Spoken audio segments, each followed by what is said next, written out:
Bugün Gülnare parlayır öz alemine. 33 bahar güçlü bir kadın, hayatta öz ayakları üstünde dayanır daim.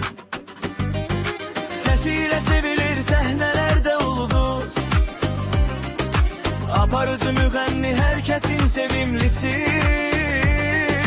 Dekor mağazasında ince zövk var, xonçalar kına yaktı, sevinç dolu her an.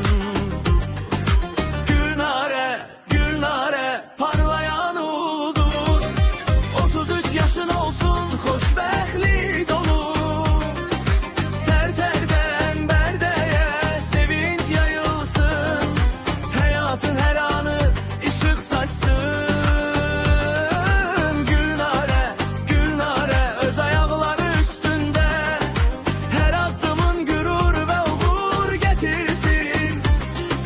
Maşın bezenir, merasimler güzel olar, sen varsan diye dünya daha şen olar.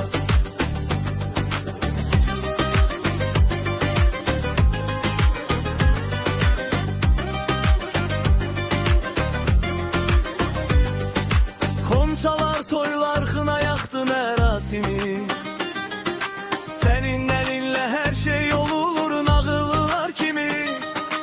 Maşınlar bezenir her detala dikkat, Gülnare sen senet ve sevginin simvolu.